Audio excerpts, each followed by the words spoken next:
Hello friends. तो इस video में जो है हम लोग डिस्कस करेंगे बीपीएससी 71 प्रीलिम्स टेस्ट नंबर 10 जो कि ज्योग्राफी का सेक्शनल टेस्ट था। तो इसका पीडीएफ जो है आपको इसी नाम के टेलीग्राम चैनल अनफिल्टर्ड थॉट पे मिल जाएगा। तो बिना किसी देरी के शुरू करते हैं हम लोग वीडियो को। तो सबसे पहला क्वेश्चन आपके सामने है कि जो ईस्टर्ली जेट स्ट्रीम है और वेस्टर्ली जेट स्ट्रीम है। तो ईस्टर्ली जेट स्ट्रीम के सामने लिखा हुआ है विंटर मानसून। अब आप बताइए ईस्टर्ली विंटर कैसे हो सकता है? ईस्टर्ली तो गर्मी में होगा ना, तो ईस्टर्ली तो समर होगा। वेस्टर्ली समर लिखा हुआ है, जबकि वेस्टर्ली जो है वो विंटर होता है। तो आप याद कर लीजिए easterly summer, westerly winter. W यानी डब्लू और ईस्टर्ली यानी समर, ठीक है। और वेस्टर्ली कैसे आता है? तो मेडिटेरियन में जो इफ़ेक्ट होगा उसके कारण जो है वेस्टर्ली देखने को मिलता है। तो ये हो गया आपका पहला क्वेश्चन। इसका आंसर हो जाएगा सी। दोनों ही रॉन्ग दिया हुआ है और आपसे पूछा जा रहा है नॉट करेक्टली मैच, तो इसलिए सी हो जाएगा। अब अगला क्वेश्चन है कि कॉपन क्लासिफिकेशन के अकॉर्डिंग जो है कुछ रीज़न दिया हुआ है और जो कॉपन का क्लासिफिकेशन होता है वो क्या होगा। तो CWG आपको पता होगा कि ये तो बिहार को बांटने के लिए है। तो जो गंगा प्लेन में बिहार आता है और ईस्टर्न जो राजस्थान का रीजन हो गया, तो यानी पहला का तो पहला पक्का सही है। अब हम लोग 50-50 कर लेते हैं पहला से, यानी कि डी का 4 होगा।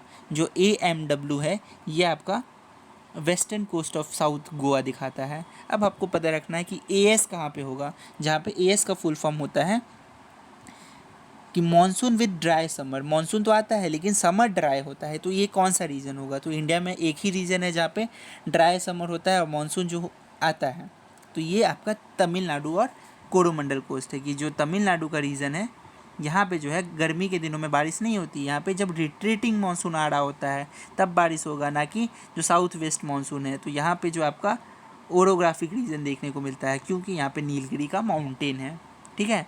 तो अब हम लोग देखते हैं अगला सवाल। इसमें पूछा जा रहा है कि कैरेक्टरिस्टिक क्या है कॉन्टिनेंटल क्लाइमेट का। तो कॉन्टिनेंटल क्लाइमेट के अकॉर्डिंग जो है कौन सा रीजन आता है? तो यहाँ पे आपका ऑप्शन है कि कोस्टल कर्नाटका, दिल्ली, केरल और अंडमान निकोबार। अब आप बताइए कहाँ पे गर्मी में गर्मी और ठंडी में ठंडी होता है? तो ये जो है सिर्फ आपको दिल्ली में देखने को मिलेगा as per the given option. तो इसलिए इसका आंसर हो जाएगा दिल्ली। की गर्मी में गर्मी और ठंडी में ठंडी, इसको कहते हैं आपको कॉन्टिनेंटल क्लाइमेट। चौथा ऑप्शन क्वेश्चन है आपके सामने अक्टूबर हीट से रिलेटेड। अक्टूबर हीट में क्या होता है कि जो ह्यूमिडिटी है वो बहुत ज़्यादा हाई हो जाता है अक्टूबर के महीने में, और इसी वजह से क्या होगा, टेम्परेचर भी बहुत ज़्यादा होता है। जब मानसून ख़त्म हो जाएगा तो क्लियर स्काई होगा तो क्या होगा, हाई ह्यूमिडिटी होगा और साथ ही साथ टेम्परेचर भी हाई होगा, जिसकी वजह से हम लोग क्या देखते हैं कि विंटर में फिर बारिश देखने को मिलता है। तो तमिलनाडु में जो है उसका इफेक्ट देखने को मिलेगा विंटर में रेनफॉल के रूप में।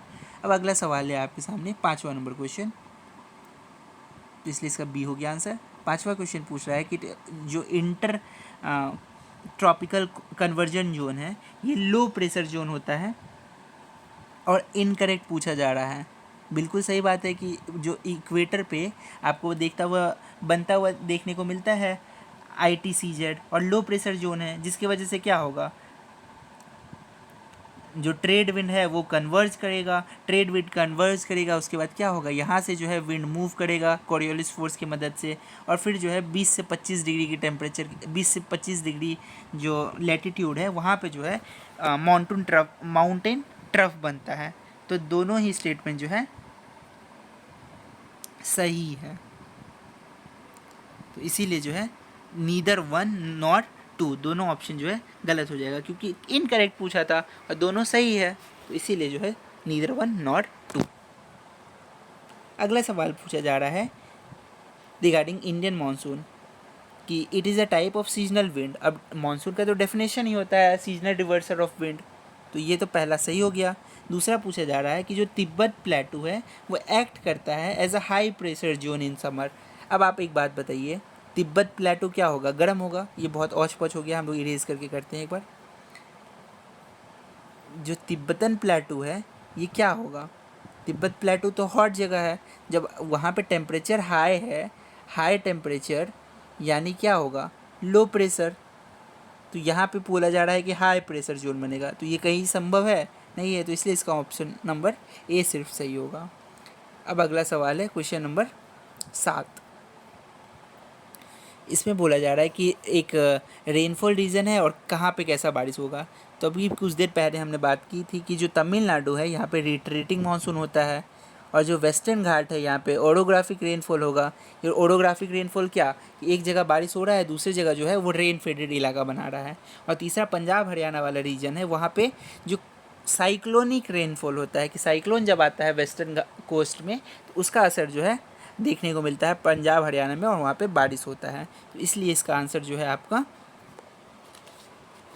पहला का 3, दूसरा का जो है 1 और तीसरा का बी, यानी कि कुछ इसका आंसर हो जाएगा 1, ए आंसर हो जाएगा। अब अगला सवाल है रिगार्डिंग वेस्टर्न डिस्टर्बेंस, और सही पूछा जा रहा है। अब बोला जा रहा है कि वेस्टर्न डिस्टर्बेंस जो है मेडिटेरियन रीजन से शुरू होगा। जो मेडिटेरियन रीजन है, फिर यहाँ पे अपना हिमालय है, और फिर यहाँ पे इंडिया देखने को मिलता है। तो वेस्टर्न डिस्टर्बेंस जो है मेडिटेरियन सी से शुरू होता है। तो बिल्कुल सही बात है, जिसके कारण क्या होता है अपना हिमालय जो है पूरा बर्फ़ से ढक जाता है। और ऑप्शन नंबर 2 में भी यही पूछा जा रहा है कि इसके वजह से जो है पूरा स्नोफॉल देखने को मिलेगा आपको वेस्टर्न हिमालय में ठंडी के दिन में। बिल्कुल सही बात है, लेकिन बोला जा रहा है कि जो मेडिटेरियन रीजन में जो आपको ये वेस्टर्न डिस्टर्बेंस देखने को मिल रहा है, इससे समर रेनफॉल होगा तमिलनाडु में। क्या कहीं से ये संभव है? क्योंकि तमिलनाडु में गर्मी में बारिश ही नहीं होता है, तो यहाँ पे तो समर रेनफॉल होगा ही नहीं। इसलिए तीसरा ऑप्शन को हम लोग एलिमिनेट करके सही आंसर निकाल लेंगे, 1 और 2 इसका सही आंसर हो जाएगा। अगला सवाल है कि इंडिया एक्सपीरियंस करता है सब tropical climate most of the northern part में। तो पूरा नॉर्दर्न पार्ट में जो है मतलब most of the northern part में सब ट्रॉपिकल क्लाइमेट है, सही बात है। और बोला जा रहा है कि इंडिया से जो है इंडिया के मिडिल से ट्रॉपिक ऑफ कैंसर गुजरता है। तो 8 राज्यों से पता है आपको ट्रॉपिक ऑफ कैंसर गुजरता है। लेकिन क्या दोनों स्टेटमेंट एक दूसरे को रीजन को एजर्शन मैच कर रहा है? नहीं कर रहा है। तो इसलिए दोनों स्टेटमेंट सही है, बट एक दूसरे को एक्सप्लेन नहीं कर रहा है। तो इसलिए इसका आंसर हो जाएगा बी ओनली। अगला सवाल है कि एक फिनोमेना है और एसोसिएटेड है किस चीज़ से, और करेक्ट पूछा जा रहा है कि कौन सा करेक्टली मैच है। अब आपको पता हो जाएगा कि मैंगो सावर जो है ये आपका प्री मानसून फिनोमेना है, जो कि केरला में देखने को मिलता है, जिससे कि आम का जो खेती है उसका प्रोडक्शन है वो अच्छा होता है। तो इसलिए इसको मैंगो सावर कहते हैं। ये बारिश केरला में देखने को मिलेगा। जबकि काल वैसाखी जो है ये आपको वेस्ट बंगाल के रीजन में देखने को मिलेगा। ये भी प्री मानसून है, और यही इसको जो है आसाम में जो है बाढ़ डोसिलिया कहते हैं सॉरी बाढ़ डोसिला। ठीक है, अब अगला सवाल हम लोग देखते हैं। Question number 11, they originate from Mediterranean sea. Mediterranean sea से ओरिजिनेट करेगा, वेस्टर्न जेट स्ट्रीम के थ्रू इंडिया आएगा। क्या होगा? ये वेस्टर्न साइक्लोन डिस्टर्बेंस होगा। तो ये तो अभी हमने डिस्कस किया, तो इसलिए इसका आंसर हो जाएगा ए ओनली, 11 नंबर क्वेश्चन का। अगला सवाल है आपके सामने जेट स्ट्रीम से रिलेटेड और इंडिया क्लाइमेट। अब बोला जा रहा है कि ईस्टर्न जेट स्ट्रीम से जो है यहाँ पे विंटर के टाइम में ये देखने को मिलेगा। कहीं से ये संभव है? अभी हमने पहले क्वेश्चन में देखा था ईस्टर्न जेट स्ट्रीम यानी कि समर, वेस्टर्न जेट स्ट्रीम यानी कि W फॉर विंटर, और दोनों ऑप्शन उल्टा दिया। वेस्टर्न जेट स्ट्रीम को समर से कर दिया है, तो दोनों ही जो है ऑप्शन गलत है। इसलिए इसका आंसर हो जाएगा नीदर 1 नॉट 2, डी हो जाएगा इसका आंसर। अब हम लोग मूव करते हैं अगले सवाल की तरफ। क्वेश्चन नंबर 13, इसमें पूछा जा रहा है कि अल नीनो के बारे में। अल नीनो कहाँ पे देखने को मिलेगा? अब आप एक बात बताइए, अब हम लोग मैप में ड्रॉ करते हैं। ये इंडिया हो गया, इंडिया के नीचे इंडियन ओशन है, यहाँ पे आपको ऑस्ट्रेलिया देखने को मिलेगा, फिर यहाँ पे पैसिफिक ओशन देखने को मिलेगा, और यहाँ पे जो है साउथ अमेरिका, ऊपर नॉर्थ अमेरिका देखने को मिलेगा, और ये पैसिफिक ओशन वाला रीजन है। अब नॉर्मल टाइम में यहीं पे तो कोल्ड करंट चल रहा होता है ना, और यहाँ पे ट्रेड विंड चल रहा होता है, तो कोल्ड करंट है, और यहाँ पे वॉकर सेल का फिनोमेना हो रहा होता है। तो पेरू में इस वजह से क्या होता है, कोल्ड करंट चल रहा है, ठंडा प्रदेश है, ड्रॉट रहेगा। ऑस्ट्रेलिया में नॉर्मल टाइम में बारिश होगा, इंडिया में बारिश होगा। लेकिन जब अल नीनो आएगा तो उल्टा होता है, रिवर्स हो जाता है फिनोमेना, जिसकी वजह से क्या होगा, ट्रेड विंड जो है वीक होता है, और वॉकर सेल का सर्कुलेशन देखने को मिलेगा। इस वजह से जो पेरू वाला इलाका है यहाँ पे बारिश होगा और ऑस्ट्रेलिया वाला रीजन में जो है ड्रॉट आ जाएगा, इंडिया में ड्रॉट आएगा, कम बारिश होगा, ठंड ज़्यादा होगा जब भी अल नीनो आएगा तो इस वजह से सॉरी ड्रॉट होगा, ठंड कम होगा। तो इस वजह से क्या होता है, अल नीनो में इंडिया में ऑस्ट्रेलिया में ड्रॉट आएगा, इंडिया ऑस्ट्रेलिया में ड्रॉट आ रहा है, जबकि जो साउथ अमेरिका है यहाँ पे ज़्यादा रेनफॉल हो रहा है, वहाँ पे एकदम फ्लड जैसा सिचुएशन, बाढ़ आ जाएगा।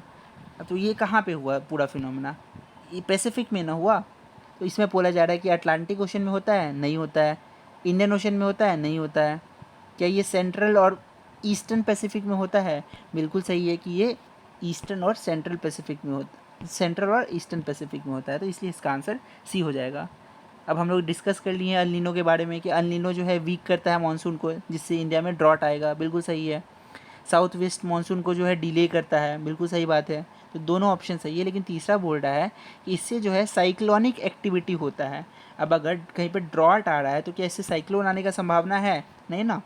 तो इसलिए तीसरा ऑप्शन तो पक्का ही गलत होगा। इसलिए इसका आंसर हो जाएगा 1 और 2।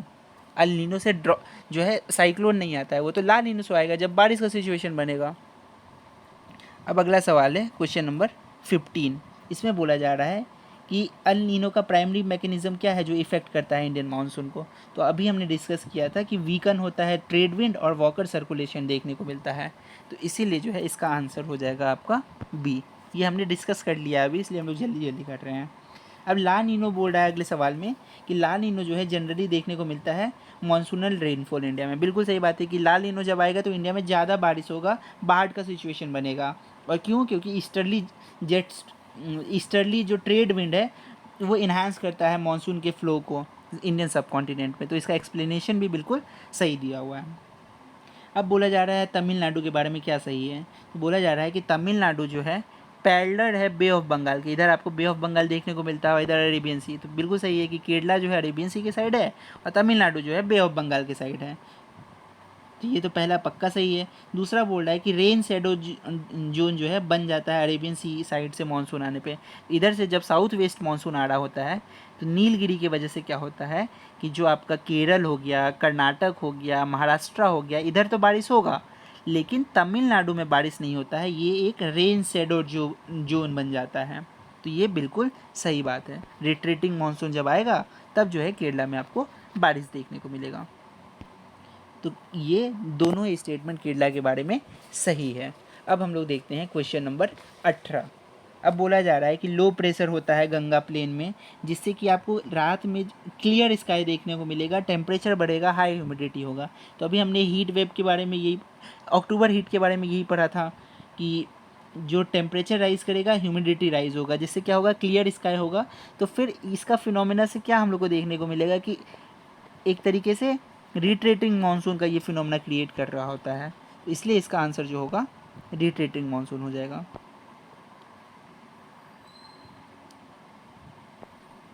18 का बी। अब हम लोग देखते हैं क्वेश्चन नंबर 19।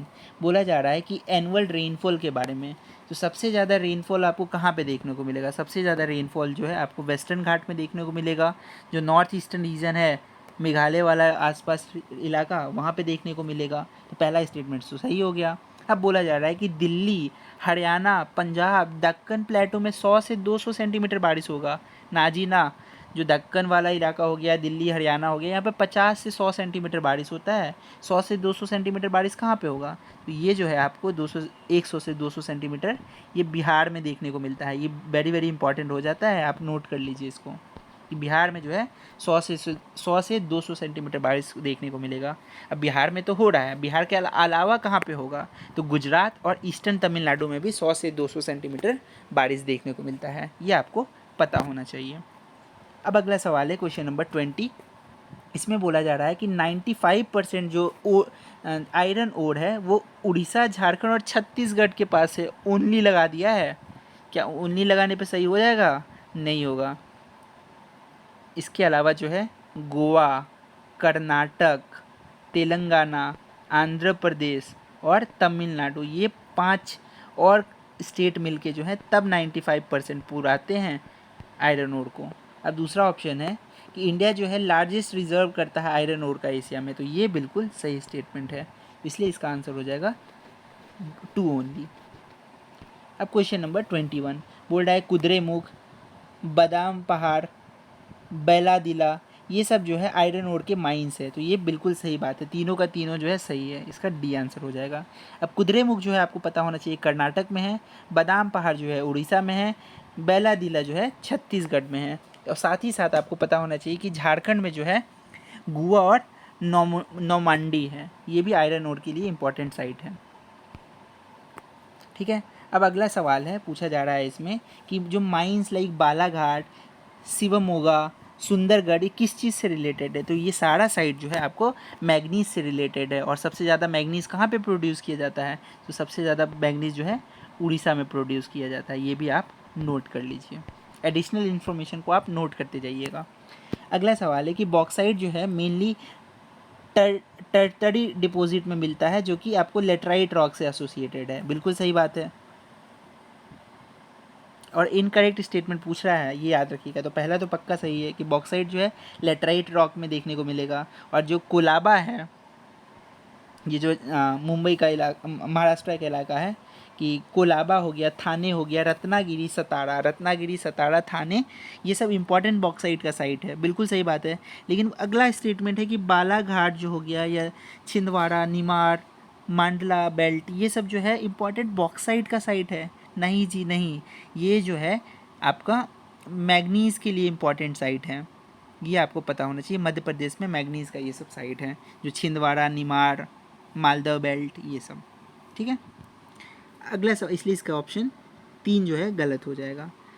23 नंबर क्वेश्चन में बोला जा रहा है कि which is the largest producer of copper in India, तो मध्य प्रदेश में जो है सबसे ज़्यादा कॉपर प्रोड्यूस किया जाता है, मध्य प्रदेश 1 नंबर पे है, राजस्थान जो है 2 नंबर पे है कॉपर प्रोड्यूस करने पे। लेकिन जब रिज़र्व का बात आए तो रिज़र्व के बारे में राजस्थान टॉप पे आता है, कॉपर का रिज़र्व भी राजस्थान, आर से राजस्थान भी होता है, लेकिन प्रोड्यूसिंग में राजस्थान 2nd नंबर पे आता है।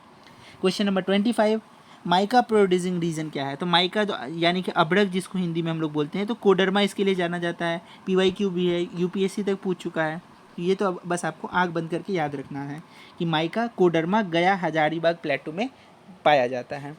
अब अगला सवाल है क्वेश्चन नंबर 26, इसमें बोला जा रहा है क्या सही है, इंडिया जो है कोल डिपॉजिट जो है बिटुमिनस टाइप का करता है, तो बिल्कुल सही बात है, इंडिया में बिटुमिनस टाइप का कोल होता है। एंथ्रेसाइट जो है बहुत कम मात्रा में इंडिया में देखने को मिलेगा। झरिया सबसे ज़्यादा, झरिया में जो है लार्जेस्ट कोल्ड फील्ड है, फॉलोड बाय रत्नागिरी, रानीगंज जो वेस्ट बंगाल में रानीगंज है वहाँ पे।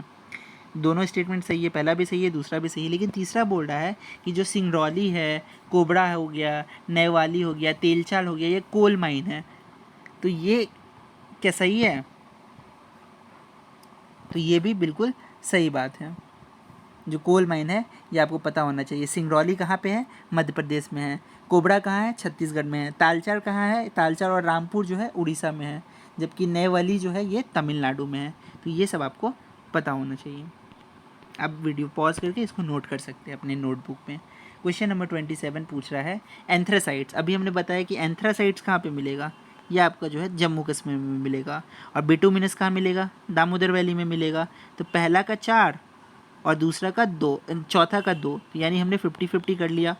अब पूछा जा रहा है कि लिग्नाइट कहाँ मिलेगा। तो अभी हमने कुछ देर पहले देखा था कि लिग्नाइट जो है ये आपको तमिलनाडु गुजरात कोस्ट में मिल रहा है। तो यानी कि लिग्नाइट का 1 हो जाएगा, 3 का 1 के 3 का 1 है, तो इससे हमारा क्वेश्चन सॉल्व हो जाता है, पहला वाला सही होगा।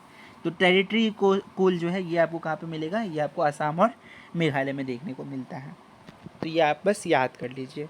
अब अगला सवाल है कि ईस्टर्न कोस्टल प्लेन जो है वो डिवाइड करता है नॉर्दर्न सरकार और कोरोमंडल कोस्ट में। जो ये आपका ये वाला रीजन है, ये आपका उड़ीसा और जो आंध्र प्रदेश रीजन है ये नॉर्दर्न सरकार है, और जो तमिलनाडु है ये आपका कोरोमंडल कोस्ट है, और केरला जो है ये मालाबार रीजन है। तो पहला स्टेटमेंट जो सही है। वेस्टर्न कोस्ट जो है ये कोंकण गुजरात वाला रीजन, सह्याद्री आपका महाराष्ट्र का रीजन, और जो कन्नड़ है ये कर्नाटक का रीजन, और मालाबार जो है ये आपका केरला का रीजन। तो इसमें डिवाइड होता है, तो ये आपको पता होना चाहिए। तो दोनों स्टेटमेंट सही हैं। अगला सवाल है क्वेश्चन नंबर 29 कि कयाल्स किससे रिलेटेड है। जो मालाबार कोस्ट है यहीं पे जो है आपको कयाल कहा जाता है, क्योंकि यहाँ पे नेहरू ट्रॉफी होता था जो कि बोट रेस से रिलेटेड है और कयाल रीजन में ही होता है। तो केरला में ये जगह है, इसीलिए इसको जो है मालाबार कोस्ट से एसोसिएट किया जाता है, जो कि बैक वाटर एंड कयाल से एसोसिएटेड है। अब क्वेश्चन नंबर 30 पे हम लोग आते हैं। बहुत औच पौच हो गया था, क्वेश्चन नंबर 30 देखते हैं। अब इससे पहले हम लोग मैप देख लेते हैं। सबसे पहले northern Andaman, middle Andaman, lower Andaman, उसी के बाद लोअर और लिटिल अंडमान के बीच में आपको पोर्ट ब्लेयर भी देखने को मिलेगा। फिर यहाँ पे 10 डिग्री चैनल है जो कि अंडमान और निकोबार को डिवाइड करता है, और सबसे नीचे आपको ग्रेट निकोबार दिखेगा। और हम लोग को पूछ रहा है कि नॉर्थ से साउथ तक अरेंज करना है, नॉर्थ से शुरू होगा साउथ में जाना है।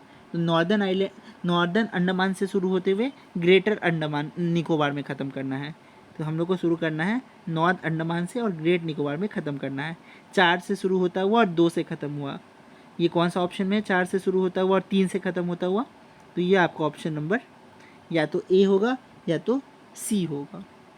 तो अब हमने देखा था नॉर्दर्न अंडमान के बाद क्या आता है? मिडिल अंडमान, फिर लिटिल अंडमान, फिर कार निकोबार। कार निकोबार यानी कि 3rd नंबर पे होना चाहिए, यानी ए जो है ये 3rd पे होगा।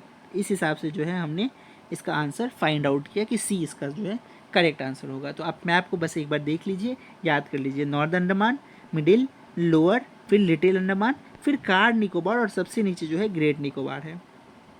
और लोअर अंडमान और लिटिल अंडमान के बीच में पोर्ट ब्लेयर आता है। अब क्वेश्चन नंबर 32 हम लोग देखते हैं। क्वेश्चन नंबर 31 देखते हैं पहले हम लोग। क्वेश्चन नंबर 31 पूछ रहा है इनकरेक्ट स्टेटमेंट। अब अंडमान निकोबार जो है सेपरेट करता है म्यांमार से कोको आइलैंड के साथ। तो ये बिल्कुल सही बात है कि अंडमान जो है ये अराकन जो माउंटेन रेंज है इसी का ये आगे का पार्ट है जो कि हम लोग देखते हैं, उसी से अंडमान फॉर्म हुआ है। तो पहला तो सही है, और कोको चैनल्स के थ्रू जो है ये सेपरेट किया जाता है, तो ये तो बिल्कुल सही बात है। दूसरा है कार निकोबार जो है वो क्लोज है इक्वेटर के।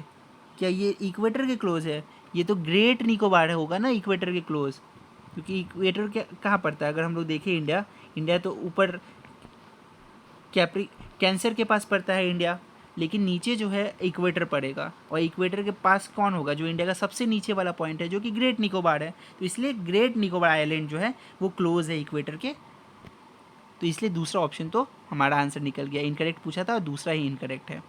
अब तीसरा है ये 10 डिग्री चैनल अंडमान और निकोबार को डिवाइड करता है, तो ये हमने देख लिया। चौथा है कि इंडिया का जो है ज़्यादा से ज़्यादा जो आइलैंड है वो बे ऑफ बंगाल के साइड देखने को मिलेगा, ना कि अरेबियन सी के साइड। बिल्कुल सही बात है कि ये बे ऑफ बंगाल साइड में ही तो आपको अंडमान निकोबार देखने को मिल रहा है ना, जबकि जो लक्षद्वीप है वो आपको अरेबियन सी के साइड देखने को मिलेगा। तो वो बहुत छोटा है, 32 किलोमीटर में फैला हुआ है, जबकि अंडमान निकोबार बहुत ज़्यादा बड़ा है। यहाँ पे कोरल रीफ भी आपको देखने को मिलता है, तो इसलिए आखिरी स्टेटमेंट भी सही है। अब अगला क्वेश्चन हम लोग देखते हैं। बोला जा रहा है कि बुंदेलखंड प्लेटो जो है वो मध्य प्रदेश और उत्तर प्रदेश के बीच में देखने को मिलेगा। एक बार हम लोग मैप देख लेते हैं। ये जो बुंदेलखंड है ये आपको उत्तर प्रदेश और मध्य प्रदेश के बीच में देखने को मिलेगा, तो बिल्कुल सही बात है। दूसरा है बागेलखंड, ये आपको छत्तीसगढ़ और झारखंड के बीच में देखने को मिलेगा। क्या जो बागेलखंड है ये झारखंड कहाँ से आ जाएगा? झारखंड तो थोड़ा नीचे आ गया है, तो छोटा नागपुर का पठार देखने को मिलेगा झारखंड में। बागेलखंड भी तो आपको उत्तर प्रदेश, छत्तीसगढ़, बागेलखंड तो छत्तीसगढ़ के आसपास होगा, और उत्तर प्रदेश और मध्य प्रदेश के पास भी। तो दूसरा ऑप्शन तो आपका गलत हो जाता है। झारखंड में छोटा नागपुर मिलता है, ना कि बागेलखंड। बागेलखंड कहाँ होगा? उत्तर प्रदेश, मध्य प्रदेश और छत्तीसगढ़। तो ये आपको पता होना चाहिए। जबकि जो तीसरा ऑप्शन है कर्नाटक प्लेटू, ये आपको वेस्टर्न पार्ट में देखने को मिल रहा है। दक्कन प्लेटू के दक्कन प्लेटू है इसके वेस्ट और साउथ में देखने को मिल रहा है। तो तीसरा ऑप्शन भी सही है। तो कौन कौन सा सही हो गया आपका? पहला और तीसरा, दूसरा गलत हो जाता है।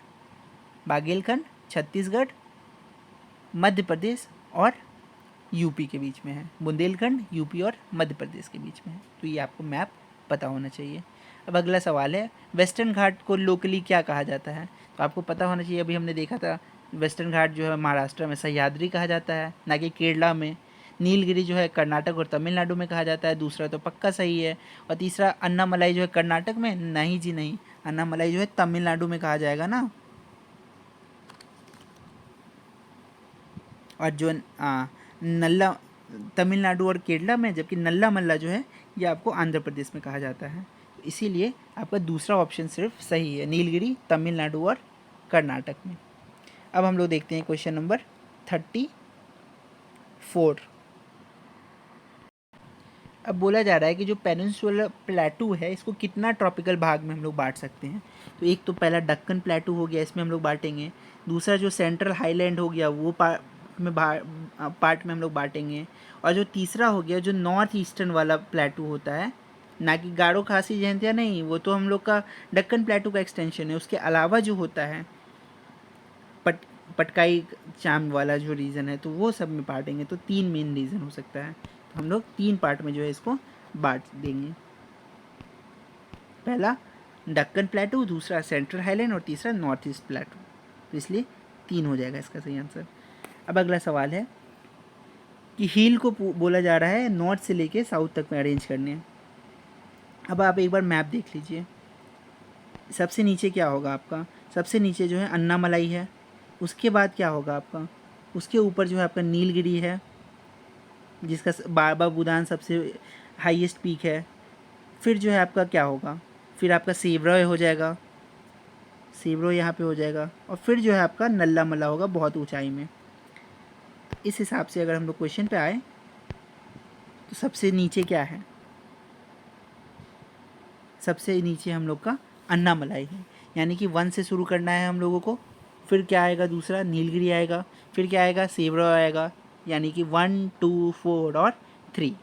तो इस हिसाब से 1, 2, 4 और 3 पहले ऑप्शन में है, तो ये हमारा सही हो जाता है। अब अगला क्वेश्चन हम लोग देखते हैं। पूछा जा रहा है कि नॉर्थ ईस्टर्न प्लेटू का क्या फीचर है, और करेक्ट स्टेटमेंट इसके बारे में पूछा जा रहा है कि ये जो है ग्रेनाइट और जेनेसिस के लिए जाना जाता है। ये 2 मटेरियल है, ये यहाँ पे मेनली मिलते हैं। तो बिल्कुल सही बात है। दूसरा बोला जा रहा है कि जो प्लेटू है ये बहुत ज़्यादा फॉल्ट और जॉर्जेस बनाता है। तो यहाँ पे आप लोग देखे होंगे कि शिलोंग प्लेटू हो गया, टेक्टोनिक फॉल्ट होता है। तो ये बिल्कुल यहाँ पे सही बात है। और तीसरा बोला जा रहा है कि यह जो सिस्मिक जोन यहाँ पे बहुत ज़्यादा है, टेक्टोनिक इनस्टेबिलिटी देखने को मिलता है। तो हम लोग को पता है कि नॉर्थ ईस्टर्न वाला जो रीजन है वो सिस्मिक जोन 5 में लाई करता है, जबकि दिल्ली जो है आपको 4 में लाई करेगा।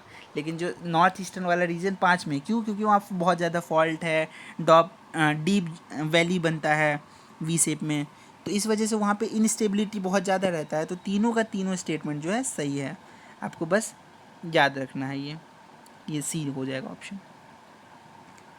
अब हम लोग क्वेश्चन नंबर 37 देखते हैं। सेंट्रल हाईलैंड के बारे में पूछ रहा है, वेस्ट से ईस्ट अरेंज करने के लिए। सेंट्रल हाईलैंड को वेस्ट से ईस्ट अरेंज करने के लिए अभी हम लोग कुछ देर पहले ये मैप देखे ही थे।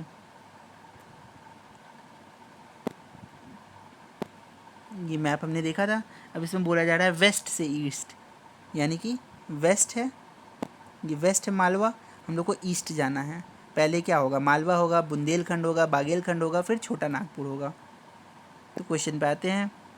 सबसे नीचे पहले मालवा, बुंदेलखंड, बागेलखंड, छोटा नागपुर, ये तो अरेंज्ड ही है 1, 2, 3, 4, यानी कि इसका आंसर हो जाएगा बी। अगला क्वेश्चन है 38 नंबर क्वेश्चन। बोला जा रहा है इसमें कि ग्रेट हिमालयन यानी कि हिमाद्री के बारे में क्या सही नहीं है।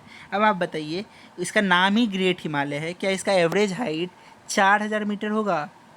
ग्रेट हिमालय तो 6000 फीट से शुरू ही होता है ना। तो इसीलिए इसका ऑप्शन नंबर सी ही गलत है।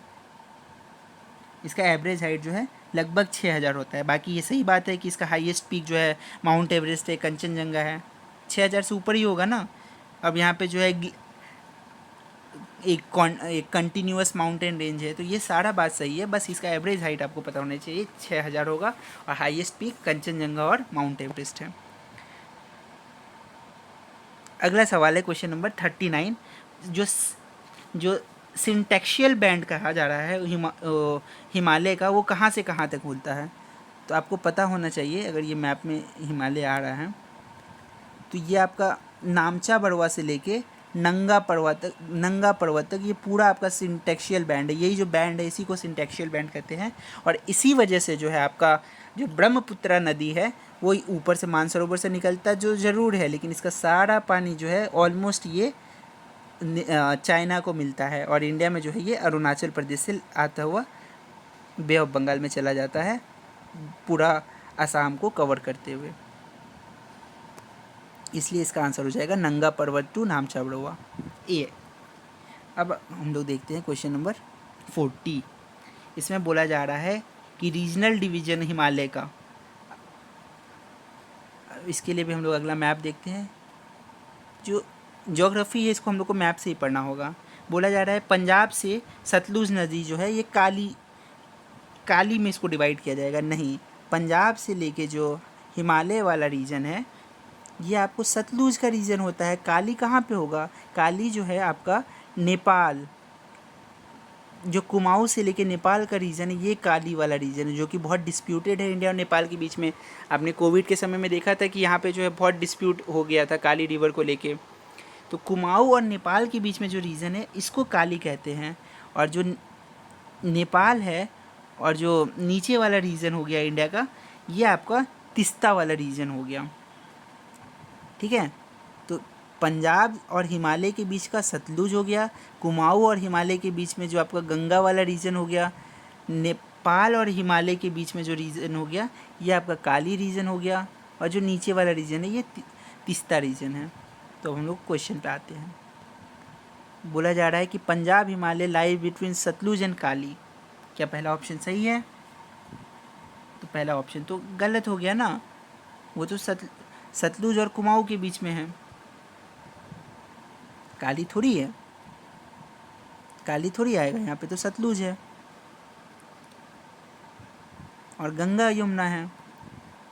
दूसरा ऑप्शन है कि जो कुमाऊँ हिमालय है वो काली और तीस्ता के बीच में आता है, तो ये भी आपका गलत है। तीस्ता तो आपको बहुत नीचे आ गया असम के पास, यहाँ पे तो फिर घग्गर ये सब आ जाएगा, काली घग्गर, गंगा आगे जा रही है, तो इसलिए ये भी ऑप्शन आपका गलत है। दोनों का दोनों गलत हो जाएगा। इसलिए आपको पता होना चाहिए कि जो पंजाब वाला रीजन है ये इंडस और सतलुज के बीच का रीजन है। अगर हम लोग अच्छे से मैप में रिमूव करके देखें, जो इंडस और सतलुज वाला रीजन है ये पंजाब और हिमालय रीजन हो गया पहला। दूसरा जो कुमाऊँ हिमालय हो गया ये सतलुज और काली का बीच का हो गया, जो कुमाऊँ हिमालय है सतलुज और काली के बीच का रीजन हो गया दूसरा। और तीसरा जो नेपाल हिमालय है वो होगा काली और तीस्ता के बीच में, जो नेपाल है ये हो गया आपका काली और तीस्ता के बीच में। तो ये सब 3 डिवीजन होता है, ये आपको पता होना चाहिए। अगला क्वेश्चन आता है पास और स्टेट। अब जोजिला कहाँ पे होगा? तो जोजिला जो है ये आपका जम्मू कश्मीर में होगा, जो कि श्रीनगर से लेह को जोड़ता है। तो ये तो हो गया आपका जोजिला ए का 2।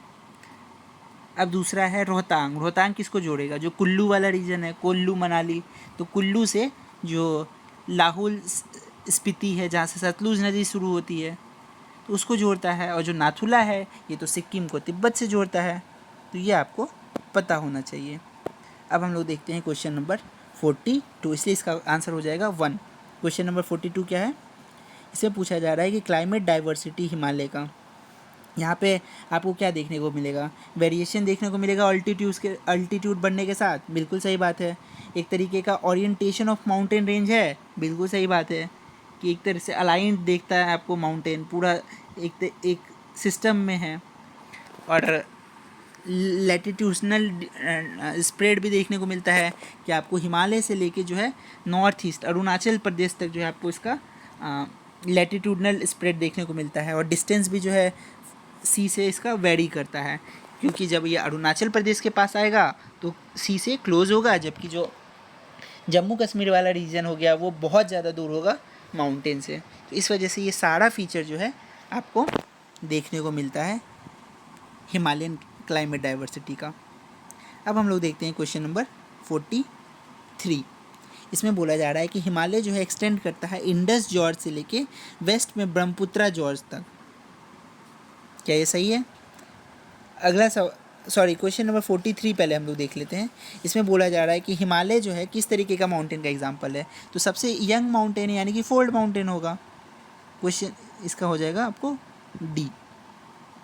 अगला बोला जा रहा है कि हिमालय जो है एक्सटेंड करता है इंडस जॉर्ज से लेके इंडस जॉर्ज वेस्ट से लेके ब्रह्मपुत्रा जॉर्ज ईस्ट तक। तो बिल्कुल सही बात है, इंडस से शुरू होता है, हम लोग देखे थे अभी, इंडस से यहाँ पे शुरू होगा और यहाँ पे आपको ब्रह्मपुत्रा तक देखने को मिलेगा। तो ये बिल्कुल सही है। अब हिमालय जो है ओल्डेस्ट माउंटेन है वर्ल्ड का, नहीं भाई नहीं, हिमालय जो है यंग माउंटेन है। तो दूसरा ऑप्शन तो पक्का गलत हो गया। अब अगला सवाल है क्वेश्चन नंबर 45। बोला जा रहा है कि नॉन रिन्यूएबल एनर्जी का क्या क्या सोर्स है। सोलर एनर्जी बिल्कुल होगा, विंड एनर्जी बिल्कुल होगा, बायोमास बिल्कुल होगा, लेकिन नेचुरल गैस क्यों होगा? नेचुरल गैस जो है एक बार अगर ख़त्म हो गया तो उसको वापस आने में काफ़ी समय लगेगा, तो वो तो नहीं होगा। अब आता है क्वेश्चन नंबर 46। इसमें बोला जा रहा है, इसलिए बायोमास इसका ये नेचुरल गैस इसका आंसर हो जाएगा। अगला सवाल है कि जो बाड़मेर बेसिन है ये किस चीज़ का सोर्स कहाँ पे है? पहले तो आपको पता होना चाहिए बाड़मेर जो है ये राजस्थान में है, और करेक्ट पूछा जा रहा है कि करेक्टली कितना मैच है। ठीक है, तो बाड़मेर राजस्थान में है और ये क्रूड ऑयल के लिए जाना जाता है, बिल्कुल सही बात है। नरोड़ा जो है न्यूक्लियर पावर प्लांट है जो कि उत्तर प्रदेश में है, बिल्कुल सही है, दोनों सही है। तीसरा जो है मुपंडल जो है वो विंड एनर्जी के लिए जाना जाएगा, बिल्कुल सही है। लेकिन सांबर जो कि राजस्थान में है, क्या आपको लगता है वहाँ पे जियो थर्मल एनर्जी होगा? राजस्थान में इतना पानी होगा? नहीं होगा। तो वहाँ पे क्या लगाया जाएगा? वहाँ पे जो है सोलार एनर्जी लगाया जाएगा, ना कि जियो थर्मल एनर्जी लगाया जाएगा। तो इसलिए डी ऑप्शन जो है ये आपका गलत हो जाएगा, बाकी तीनों सही मैच है। नरोड़ा न्यूक्लियर पावर प्लांट है यूपी में, बाड़मेर क्रूड ऑयल के लिए, ये सब आपको पता होना चाहिए। अब हम लोग मूव करते हैं क्वेश्चन नंबर 47 में। बोला जा रहा है इसमें कार्बन फुटप्रिंट से रिलेटेड है ये क्वेश्चन। इंक्रीजिंग ऑर्डर में बताना है कि सबसे ज़्यादा कार्बन फुटप्रिंट जो है किसका रिलीज़ होता है, किसका कम होता है। लीस्ट से हाईएस्ट जाना है। सबसे कम किसका होगा? सबसे कम जो है आपका विंड एनर्जी का होगा, इसके बाद जो है आपका सोलर एनर्जी का होगा, फिर नेचुरल गैस का होगा, और कोल का तो सबसे ज़्यादा होगा, यानी 1 को जो है सबसे आखिर में रखना है। 50-50 से भी हम लोग काम चला सकते थे। और विंड का सबसे कम होगा तो 3 से शुरू होता होगा, यानी इसका आंसर जो है 1 हो जाएगा। अब क्वेश्चन नंबर 48 बोला जा रहा है इंडस्ट्री उसका लोकेशन। अब आयरन स्टील इंडस्ट्री कहाँ पे होगा? तो आयरन इंडस्ट्री जो है आपका जमशेदपुर में ही होगा ना। दूसरा बोला जा रहा है सॉफ्टवेयर तो आपका सबसे पता है ये बेंगलोर में है, सिलिकॉन सिटी भी है। कॉटन टेक्सटाइल जो है ये आपका मुंबई में है, तीनों सही मैच है। और चौथा जो है ये आपका शिप बिल्डिंग कहाँ होगा? तो शिप बिल्डिंग विशाखापट्टनम में होता है, आपको पता है, जो कोस्टल स्टेट है। तो ये ऑप्शन के अकॉर्डिंग भी आप इसको सॉल्व कर सकते थे, बट अगर नहीं पता है तो आप इसको नोट कर लीजिए और याद कर लीजिए। Ship building Visakhapatnam, cotton textile Mumbai में था, software Bangalore, iron steel Jamshedpur, Tata हम लोग जानते ही हैं, उसी के नाम पे टाटा नगर बस गया है। खरीफ क्रॉप क्या नहीं होगा?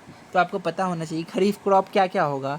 राइस होगा, कॉटन होगा, बाजरा होगा, मेज होगा, ज्वार होगा और तूर होगा यानी कि अरहर।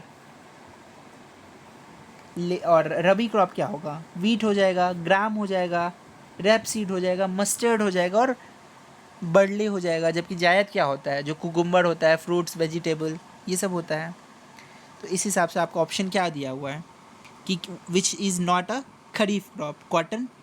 कॉटन तो होगा, बाजरा तो होगा, बर्ली नहीं होगा, ये आपका विंटर क्रॉप है, रबी क्रॉप है। ठीक है, आपको पता होना चाहिए खरीफ जो है ये समर क्रॉप है जून से सितंबर तक, जबकि रबी जो है अक्टूबर से मार्च तक होता है, और जायद जो है अप्रैल जून के बीच में होता है। अब हम लोग मूव करते हैं क्वेश्चन नंबर 50 पे। बोला जा रहा है इंडस्ट्रियल रीजन जो है इंडिया का कौन कौन सा सही है। जो मेजर इंडस्ट्रियल रीजन क्या होगा? मेजर इंडस्ट्रियल रीजन इंडिया में क्या हो सकता है? दुर्ग होगा क्या?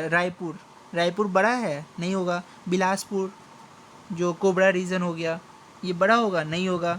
अम्बाला नहीं होगा, लेकिन बेंगलोर नाम से ही लग रहा है कि हाँ मेजर इंडस्ट्रियल रीजन हो सकता है, तो बेंगलुरु तमिलनाडु रीजन ये जो है मेजर होगा, लेकिन बाकी सब जो है माइनर आपका इंडस्ट्रियल रीजन है, तो इसलिए इसका आंसर हो जाएगा डी। अब अगला सवाल है,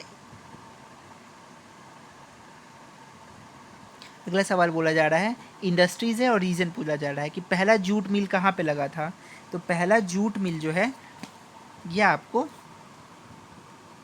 रिसरा में लगा था। रिसरा जो है 1855 में यहाँ पे आपको पहला जूट मिल लग गया था। और जो इसोक है, जो बी में है IISCO, ये जो है ये पहला फैक्ट्री कहाँ पे लगाया था। तो ये जो आपका पहला फैक्ट्री हीरापुर में लगाया गया था, हीरापुर में, जो कि उसके बाद दूसरा कुल्ती में लगाया गया था। तो फर्स्ट जूट मिल रिसरा, इसको सेटअप हुआ पहला हीरापुर में, लेकिन पहला पोर्ट बेस्ड स्टील प्लांट कहाँ पे लगा था। तो पहला पोर्ट बेस्ड स्टील प्लांट जो है ये आपको विशाखापट्टनम में 1992 में लगा है। ये बहुत औंच पौच हो गया, हम लोग इसको इरेज करके फिर से इसको करते हैं। पहला जूट मिल रिसरा, इसको सेटअप हुआ पहला हीरापुर, पहला पोर्ट सिटी जो है ये विशाखापट्टनम में कब हुआ था 1992 में। और जो पहला मॉडर्न कॉटन मिल है ये आपका मुंबई में इस्टेब्लिश हुआ था 1854 में, जब अंग्रेज़ों का शासन था। तो बम्बई में जो है कॉटन मिल लगाया गया था, ताकि जो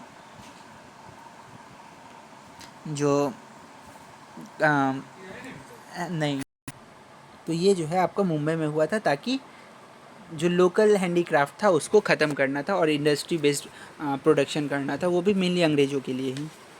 तो अब हम लोग मूव करते हैं अगले सवाल की तरफ।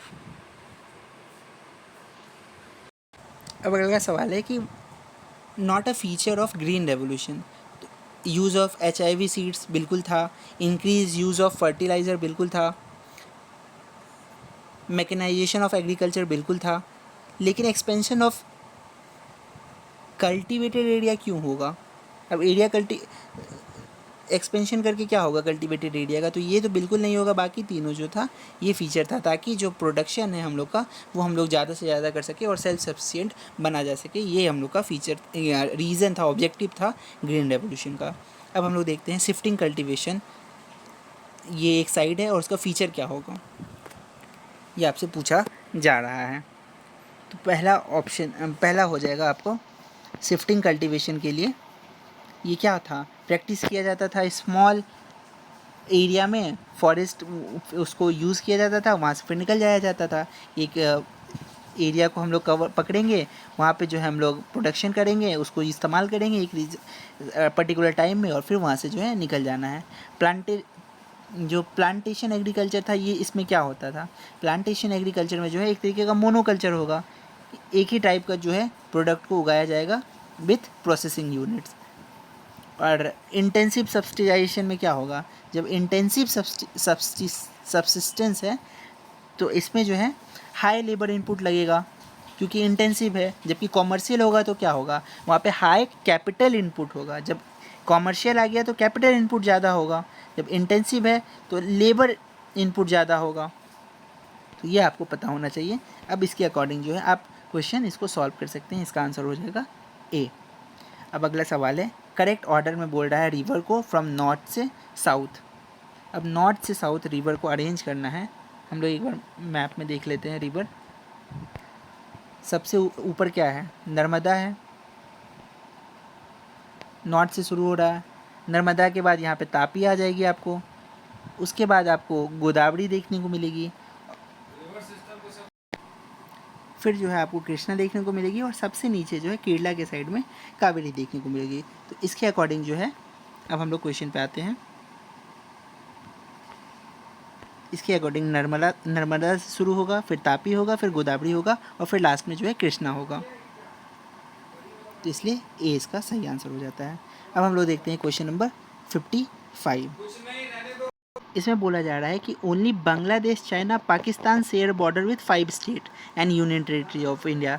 ऐसा नहीं है, बांग्लादेश भी करता है, चाइना भी करता है, पाकिस्तान भी करता है और नेपाल भी करता है, जबकि म्यांमार और भूटान जो है ये 4 कंट्री और स्टेट से जो है बॉर्डर शेयर करता है।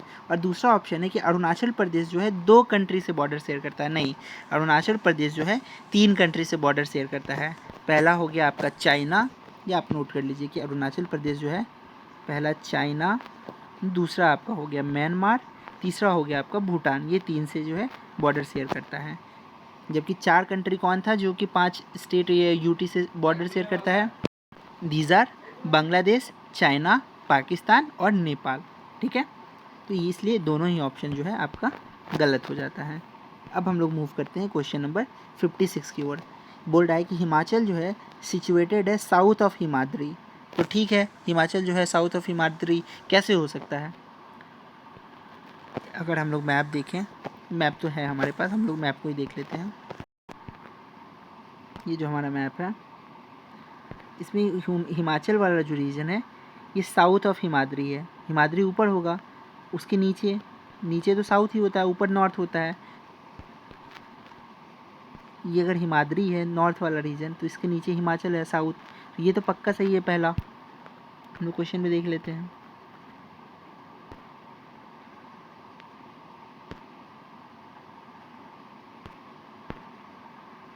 क्वेश्चन नंबर 56, तो पहला तो सही है और हमसे इनकरेक्ट पूछा जा रहा है। दूसरा है कि महानदी कावेरी, ताप्ती और कृष्णा जो है ये बे ऑफ बंगाल के साइड गिरती है। आपको पता होना चाहिए कि नर्मदा और दूसरा जो ताप्ती है जो नीचे वाली है, ये तो नर्मदा और ताप्ती जो है ये अरेबियन सी के साइड गिरती है, ना कि बे ऑफ बंगाल। तो बाकी सब महानदी, कावेरी, कृष्णा ये सब जो है आपको बे ऑफ बंगाल जाएगी, लेकिन ताप्ती जो है ये अरेबियन सी में जाएगी। दूसरा ऑप्शन आपका गलत है। वेस्टर्न कोस्ट बोल रहा है कि ज़्यादा वाइड है कंपेयर टू ईस्टर्न कोस्ट। नहीं नहीं नहीं, ईस्टर्न कोस्ट जो है ज़्यादा वाइड है, जिस वजह से जो हम लोग देखते हैं ज़्यादा से ज़्यादा जो इसरो या डीआरडीओ का टेस्टिंग होता है वो ईस्टर्न कोस्ट में देखने को मिलेगा, ना कि वेस्टर्न कोस्ट में। ईस्टर्न कोस्ट रिलेटिवली ज़्यादा वाइडर है। ठीक है, तो अब हम लोग मूव करते हैं अगले क्वेश्चन की तरफ। क्वेश्चन नंबर 57 बोला जा रहा है सॉइल प्रोफाइल के बारे में, करेक्ट ऑर्डर क्या है? तो सबसे ऊपर जो ह्यूमस का वेजिटेशन है ये देखने को मिलेगा, बिल्कुल सही बात है। उसके बाद जो है सैंड या सिल्ट देखने को मिलता है। फिर जो है वाटर हीट रॉक देखने को मिलेगा और सबसे नीचे जो है पेरेंट रॉक देखने को मिलेगा। तो ये बिल्कुल करेक्ट ऑर्डर में दिया हुआ है, आप इसको नोट करके बस याद कर लीजिए। तो सारा का सारा सही है। अब अगला क्वेश्चन है कि क्या इफ़ेक्ट करता है सॉइल फॉर्मेशन को? तो सारा का सारा चीज़ जो है इफ़ेक्ट करता है सॉइल फॉर्मेशन को, चाहे क्लाइमेट हो गया, टेम्परेचर हो गया, रेनफॉल हो गया, वेदर हो गया, सब चीज़ जो है ये इफ़ेक्ट करेगा आपको। अब अगला सवाल है कि जो विथ है हिमालय का वो डिक्रीज़ करता है फ्रॉम ईस्ट टू वेस्ट। नहीं जी नहीं, ईस्ट टू वेस्ट नहीं, वेस्ट टू ईस्ट करेगा ना। अगर हम लोग मैप में देखें, ये वेस्ट में ऊंचा होगा और जब ईस्ट में आएगा तो ये नीचा है। तो ये तो उल्टा हो गया ना, कहाँ यहाँ पे 7,500 8,000 फीट देखने को मिल रहा है, और जो अरुणाचल प्रदेश है यहाँ पे रिलेटिवली छोटा होगा। तो इसीलिए जो विड्थ है वो ईस्ट टू वेस्ट नहीं, वेस्ट टू ईस्ट डिक्रीज करता है। ठीक है, जबकि दूसरा ऑप्शन है जो कोर है ग्रेट हिमालय का वो ग्रेनाइट का बना हुआ है। तो ये जो है ये आपको बिल्कुल सही देखने को मिलेगा, लेकिन क्वेश्चन क्या है, इनकरेक्ट पूछा जा रहा है, ये आपको ध्यान से पढ़ना है। तो इसीलिए इसका आंसर ओनली 1 होगा। ठीक है, क्योंकि पहला सही है और पूछा जा रहा है क्या इनकरेक्ट है, तो दूसरा सिर्फ इनकरेक्ट है। अब 60 नंबर क्वेश्चन में हम लोग आते हैं। कंचनजंगा और अन्नपूर्णा पीक जो है बोल रहा है इंडिया में लोकेटेड है। कंचनजंगा तो है, लेकिन क्या अन्नपूर्णा इंडिया में लोकेटेड है? नहीं, अन्नपूर्णा जो है ये आपका नेपाल में लोकेटेड हो जाएगा। ठीक है, अब दूसरा ऑप्शन में आते हैं हम लोग। जो गुलुमा मंडाता पीक है वो नेपाल में लोकेटेड है, जबकि नंगा पर्वत जो है वो इंडिया में लोकेटेड है।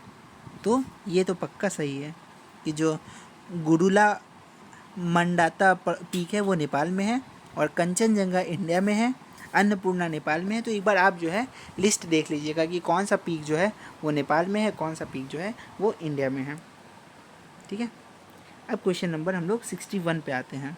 इसमें पूछा जा रहा है अरावली जो है स्प्रेड है गुजरात से लेके दिल्ली तक। तो बिल्कुल सही है कि गुजरात हो गया, राजस्थान हो गया, हरियाणा हो गया और दिल्ली हो गया। तो ये 4 जगह जो है आपको अरावली स्प्रेड होता हुआ देखने को मिलेगा। अब बोला जा रहा है दूसरा कि अरावली जो है ये ओल्डेस्ट हिल है इंडिया का। तो ये भी बिल्कुल सही बात है क्योंकि ये अराकन एरा का है, तो ये बहुत ओल्ड है। अब अगला सवाल पूछा जा रहा है इनकरेक्ट स्टेटमेंट। यहाँ पे इनकरेक्ट पूछा जा रहा है। इसमें बोला जा रहा है कि जो ब्रह्मपुत्रा रिवर है वो ओरिजिनेट करती है मानसरोवर के वेस्ट से। नहीं, मानसरोवर के ईस्ट से ओरिजिनेट करती है ब्रह्मपुत्रा रिवर। अगर हम लोग ये मैप देखें तो मानसरोवर के यहाँ पे अगर मानसरोवर हुआ तो इसके वेस्ट से ओरिजिनेट कर रही है, ना कि सॉरी ईस्ट से ओरिजिनेट कर रही है, ना कि वेस्ट से। वेस्ट में करती तो ये तो इस साइड जाती ना, पाकिस्तान के साइड, लेकिन ये ईस्ट से ओरिजिनेट कर रही है, तब तो चाइना होते हुए फिर अरुणाचल से बेंड होके इंडिया में आ रही है। ठीक है, तो इसलिए पहला ऑप्शन गलत है। ब्रह्मपुत्रा ओरिजिनेट करती है मानसरोवर से, बिल्कुल सही है, लेकिन क्या वेस्ट से करती है? नहीं, ईस्ट से करती है। ये आपको याद रखना है, इसलिए बार बार इस पर एम्फेसाइज किया जा रहा है। अब दूसरा ऑप्शन है इंडस रिवर जो है एग्जिस्ट करता है माउंटेनस रीजन अटॉक में। तो बिल्कुल सही बात है। दूसरा है इनकरेक्ट पूछा जा रहा था, तो पहला ही गलत था, बाकी सब तो सही है। कोयना जो है ट्रिब्यूटरी है कृष्णा की। तो ये आप एक बार देख लीजिए कौन कौन सी ट्रिब्यूटरी है कृष्णा की। कोयना हो गई, जबकि अगला पूछा है कि कावेरी जो है सेकेंड लार्जेस्ट रिवर वाटरफॉल बनाती है। तो बिल्कुल सही बात है कि कावेरी जो है सेकेंड लार्जेस्ट वाटरफॉल बनाएगी। तो ये सारा सही है, बस पहला ऑप्शन आपका गलत था। अगला सवाल क्वेश्चन नंबर 63। इसमें पूछा जा रहा है कावेरी ओरिजिनेट करती है ब्रह्मगिरी रेंज से और ब्रह्मपुत्रा में मिलती है, जो कि साउथ ऑफ चुंडौल होता है तमिलनाडु का। ठीक है, और इनकरेक्ट पूछा है फिर से। पहला ऑप्शन तो सही है कि कावेरी ब्रह्मगिरी से ओरिजिनेट करेगी, बे ऑफ बंगाल में गिरेगी। ब्राह्मणी और बैतरणी बोल रहा है वेस्ट बॉर्डर रिवर है। नहीं नहीं नहीं, ब्राह्मणी और बैतरणी जो है आपको, अगर उड़ीसा है यहाँ पे, उड़ीसा में बैतरणी और ब्राह्मणी मिलेगी तो ये ईस्ट वर्ड आता है और बे ऑफ बंगाल रेंज में जाता है। ठीक है, तो इसलिए दूसरा ऑप्शन गलत है। अब हम लोग देखते हैं क्वेश्चन नंबर 64। इसमें बोला जा रहा है वेजिटेशन के बारे में कि क्या सही है। अब बोला जा रहा है कि ये पता करना है हम लोगों को, ये बताया जा रहा है ट्री है, सर्ब्स है, क्रीप ग्रो होता है, यहाँ पे एम्बोनी ट्री होता है। जहाँ पे एम्बोनी ट्री आ गया है, ये बस आपको एक हिंट है कि ये जो है एक तरीके का ट्रॉपिकल रेन फॉरेस्ट होगा। तो ये आप बस याद कर सकते हैं इसके थ्रू कि ट्रॉपिकल रेन फॉरेस्ट जहाँ पे एम्बोनी ट्री फाउंड होगा, बर्ड्स लाइक बैट और मैनी रेप्टाइल्स जो है यहाँ पे और भी मिलेगा। और यहाँ पे बारिश कितनी होगी? तो 200 सेंटीमीटर से ज़्यादा बारिश हमेशा देखने को मिलेगा ट्रॉपिकल रेन फॉरेस्ट वाले इलाके में। ठीक है, एलिफेंट, मंकी, ये सब भी यहाँ पे देखने को मिलेगा। अब 55 नंबर क्वेश्चन पे हम लोग आते हैं। यहाँ पे पूछा जा रहा है कि क्या गलत स्टेटमेंट है, फॉल्स स्टेटमेंट। ठीक है, तो यहाँ पे बोला जा रहा है फ्रूट और ऑर्चिड जो है नेचुरल वेजिटेशन है। नेचुरल वेजिटेशन जो है क्या होता है? जो अपने आप उगाया जाता है। तो क्या फ्रूट और ऑर्चिड को अपने आप उगाया जा रहा है? नहीं, नेचुरल वेजिटेशन नहीं है फ्रूट, इसीलिए क्योंकि फ्रूट्स को जो है हम लोग उगाते हैं, खुद के इस्तेमाल के लिए उगाते हैं। तो पहला ऑप्शन जो है गलत है। दूसरा बोला जा रहा है कि जो फ्लोरा है उसका मतलब होता है origin of plant in a particular area at a particular time. ये फ्लोरा होता है। तो बिल्कुल सही बात है, यही तो डेफिनेशन है। अब तीसरा बोल रहा है कि मेनली 5 टाइप का वेजिटेशन देखने को मिलेगा अपने कंट्री में। बिल्कुल सही बात है। ट्रॉपिकल एवरग्रीन फॉरेस्ट देखने को मिलेगा, दूसरा ट्रॉपिकल डेसिडुअस फॉरेस्ट देखने को मिलेगा, तीसरा ट्रॉपिकल ट्रॉन फॉरेस्ट देखने को मिलेगा, चौथा माउंटेनस फॉरेस्ट देखने को मिलेगा और पांचवा मैंग्रोव फॉरेस्ट देखने को मिलेगा। तो तीसरा ऑप्शन बिल्कुल सही है, दूसरा बिल्कुल सही है, लेकिन फ्रूट और ऑर्चिड जो है नेचुरल वेजिटेशन नहीं है। ये गलत स्टेटमेंट है, तो इसलिए एक स्टेटमेंट इसमें गलत है, बाकी 2 सही है। अगला सवाल पूछा जा रहा है क्वेश्चन नंबर 66। पूछा जा रहा है वेजिटेशन से रिलेटेड कि ट्रॉपिकल एवरग्रीन फॉरेस्ट जो है वो ईस्टर्न स्लोप ऑफ वेस्टर्न घाट में देखने को मिलता है। क्या ये सही है? कि सिर्फ ईस्टर्न स्लोप ऑफ वेस्टर्न घाट में ट्रॉपिकल एवरग्रीन फॉरेस्ट देखने को मिलेगा, या नॉर्थ ईस्टर्न रीजन में देखने को नहीं मिलता है।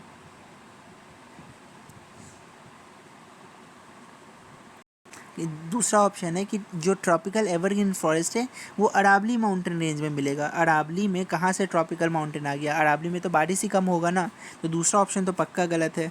अगर इतना इस स्टेटमेंट आपको पढ़ने का मन नहीं कर रहा है तो आप 2 को एलिमिनेट कर सकते हैं। अब 2 किसी में दिया हुआ ही नहीं है। अब तीसरा ऑप्शन है कि जो ट्रीज़ है ऑफ ट्रॉपिकल रेन फॉरेस्ट का वो रूजवर्ड होता है, मोगनी होगा, चिचोना हो गया, एम्बोनी हो गया। एम्बोनी अभी आ गया ऑप्शन में, तो ये तो पक्का होगा, तीसरा सही है। तो यानी कि 3 तो सही होगा, एक ऑप्शन अभी तक में एलिमिनेट हुआ है। बहुत ही मुश्किल सवाल है ये। ट्रॉपिकल एवरग्रीन फॉरेस्ट जो है कवर करता है लार्ज एरिया ऑफ इंडिया।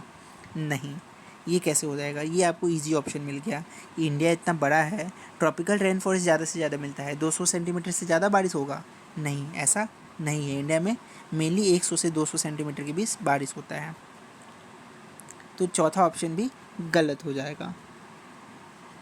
इससे भी जो है हम लोग एक ऑप्शन को एलिमिनेट कर लेते हैं। ये एलिमिनेट हो गया है। अब या तो 135 होगा, और पहला ऑप्शन तो गलत ही था।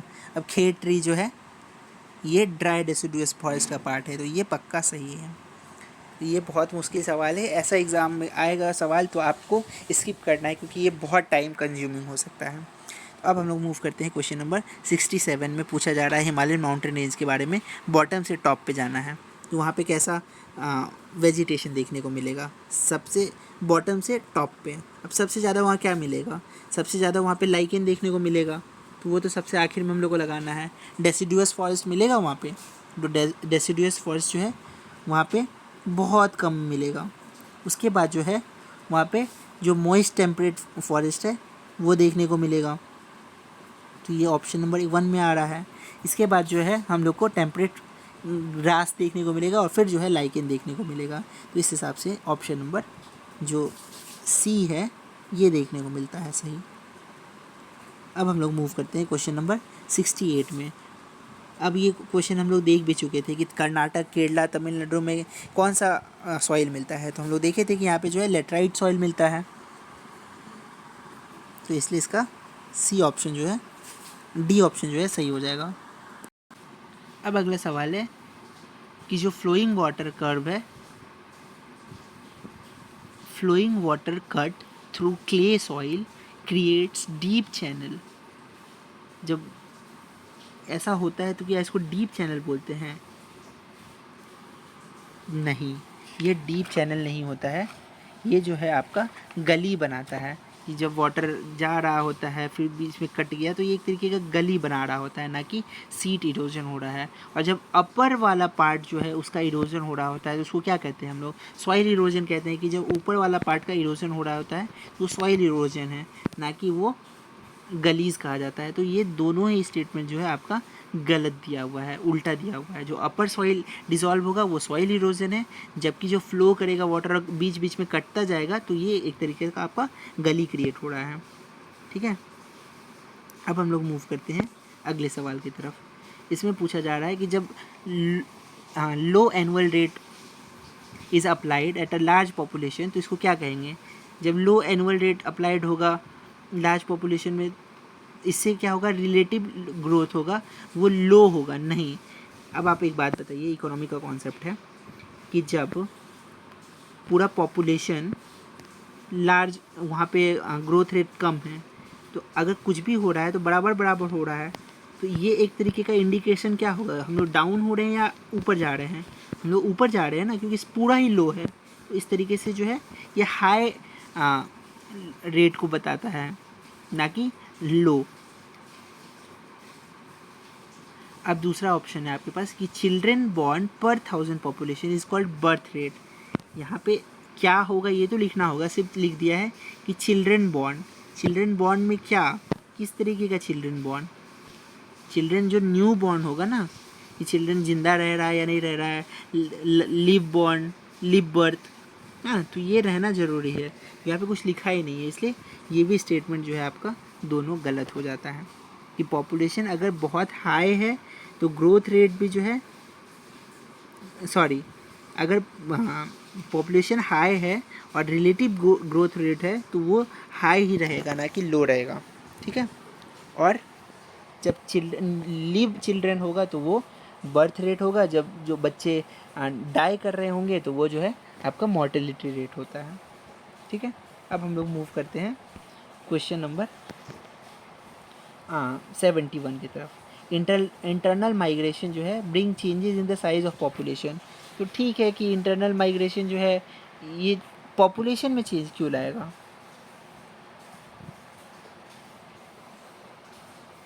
और दूसरा जो ऑप्शन है ये बोल रहा है internal migration does not effect the distribution of population.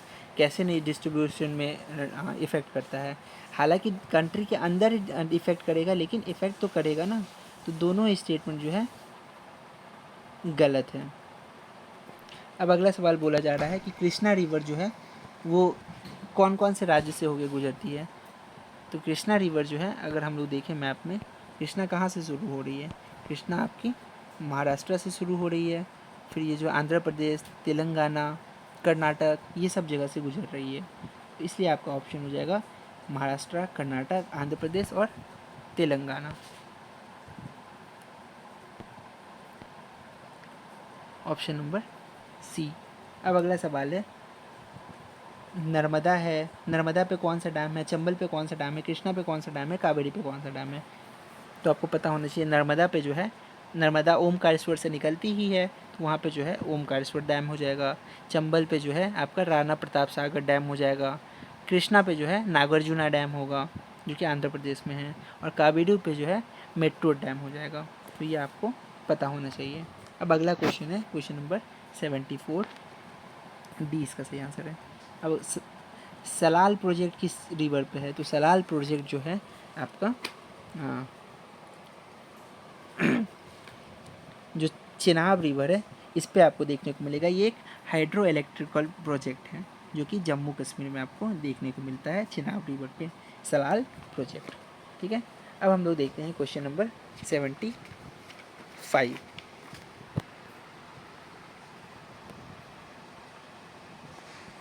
75 question number पर बोला जा रहा है कि जो रोडेंड्रॉन है या सिल्वर फिर है या जूनिपर है, ये किस टाइप के फॉरेस्ट से बिलोंग करती है। तो ये एक तरीके का आपका माउंटेन फॉरेस्ट है। तो ये बस आप याद कर लीजिए, ठीक है। तो हम लोग जो है इसको 2 पार्ट में करेंगे क्योंकि थोड़ा सा अनकन्वीनियंस आ गया है, तो वीडियो रिकॉर्ड करने में थोड़ा सा दिक्कत होगा, तो हम लोग इसको 2 पार्ट में डिवाइड कर लेंगे। तो ये इसका पार्ट 1 है और इसका पार्ट 2 जो है हम लोग जल्दी अपलोड करेंगे। Thank you for watching this video. बाकी जो इसका PDF है इसी नाम के टेलीग्राम चैनल पर आपको जल्दी प्रोवाइड करा दिया जाएगा। तब तक पढ़ते रहिए। All the best, keep learning.